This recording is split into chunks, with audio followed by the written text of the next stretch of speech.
ছেলেরা 10টা প্রেম করলে সমস্যা নাই, মেয়েরা 10টা প্রেম করলে মেয়েরা খারাপ কেন? একটা চাবি দিয়ে যদি 10টা তালা খোলা হয় তখন তারে কি বলে? মাস্টার কি? আর 10টা চাবি দিয়ে যদি একটা তালা খোলা হয় তখন তারে কি বলে? খারাপ তালা। সালাম বলেন। ভাইয়া, ওই মানে মরে যাওয়ার উপক্রম, কারেন্টের লাইনটা যে অফ করছেন এমন হয় দিতে ভুলে গেছেন, 2-3 ঘন্টা হয়েছে, একটু এই লাইনের কারেন্টটা দিয়ে দেন। কোন জায়গা? গাছের মোড়, আর পারতেছি না, হাসপাতাল যাওয়ার উপক্রম। কোন জায়গা? গার্লস স্কুলের মোড়। কাশি স্কুলের মোড়। হ ভাই, 2.5 ঘন্টা ধরে বই রয়েছি, আর পারতেছি না, দেন দি ভুলে মনে হয় আর সুই চুড়াইতে মন নাই আম্মে গো। হ্যাঁ, হয় একটু আল্লাহর হস্তে কারেন্টটা দেন আমনে গো, আল্লাহরও কিরিয়া, মরে গেলে আম্মে দাবি থাকবেন। একটু দাঁড়ান। ও ভাইও দেন, আম্মের আইসক্রিম খাওয়ামো তো, আর দাঁড়াইত কইেন না। একটু শোনেন, কন নাম বলেন। আমার নাম? আমার নাম বা আপনার? না অনেক দিলে এই নাম্বার নাম্বারে কি কন বুঝি নাই। আপনার লোকেশন বলেন। ডাক্তার, পাশের বাড়ির ভাই আমাকে কিস করছে, তাতে কি আমি প্রেগনেন্ট হব?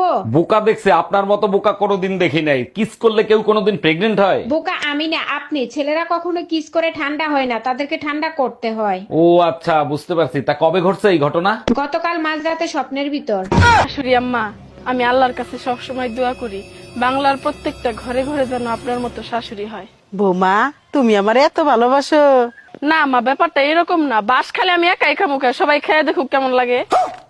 শোন রে ভাতা, রং দেখিস কিন্তু রঙের ডিব্বা দেখিসনি। ভালোবাসলে ভালোবাসা দিমু, আদর করলে আদর দিমু, সোহাগ করলে সোহাগ দিমু। কিন্তু হামাক থুয়ে বাইরে যায় যদি অন্য কোনো মেয়ের সাথে বেশি উত্তপুত্ত করিস, তাহলে তোকে একবার পাতাল করে ফেলে দেয়, গলার মধ্যে ছুরি ঢুকে দেয়, আল্লাহ আকবার দে, কত্তান দে, একবার এক টান মারা দিমু, যা হয় হবে। কারণ আমি দুনিয়াদারি সবকিছু ছাড়া দিতে রাজি আছি, কিন্তু তুই কোনোদিনও ছাড়তে রাজি নাই। কারণ তুই আমার মেলা শখের ভাতার, যাকে আমি দেখে শুনে লিজিতে সইছে যার গলা ঝুলিছি, তাকে আমি অত সহজে ছাড়া দিমু কোনো দিনও লয়। অরুণ ভাই, আপনার তো অনেক বছর বিয়ে হয়েছে, বাসর ঘরের কথা এখনো কি আপনার মনে আছে? ভাবি, মানুষ সব ভুলে যেতে পারে কিন্তু বাসর ঘরের কথা কোনোদিন ভোলে না। আচ্ছা, বাসর ঘরে ভাবির কোন কথাটা আপনার মনে এখনো গেঁথে আছে? যখন ঘুমটা খুলি তখন আপনার ভাবি বলে নুপুরটাও খুলে ফেলো, তা নাহলে শব্দ বাইরে চলে যাবে। আচ্ছা ভাবি, আপনি তো বিয়া করছেন, আমি বিয়া করবো, আমার একটা কথা বুঝানছে। আচ্ছা, কি কথা? বিয়া করলে বউ বেশি সুখ পায় না জামাই বেশি সুখ পায়? এটা বুঝছ না? না ভাবি, বুঝি না। তাইলে এক কাম কর, তোর আঙ্গুলটা দিয়ে কানটা খুঁজা। আচ্ছা, খুঁচাইলাম পরে। কেন আরাম পেলে বেশি, তোর আঙ্গুলটাই না কানটা? আরাম তো কান্ডাই পাইলো। তাইলে এবার বুঝছিল।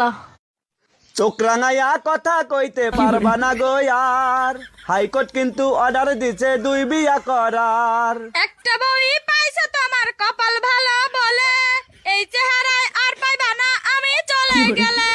বুড়া কি আর হইছি আমি, একটু না হয় কালা, যার সাথে প্রেম করতাম আমি তোমার থেকে ভালা। কথা শুনলে পায়ের থেকে মাথা পর্যন্ত জ্বলে, তোমার নাকি স্বভাব খারাপ পাড়ায় লোকে বলে।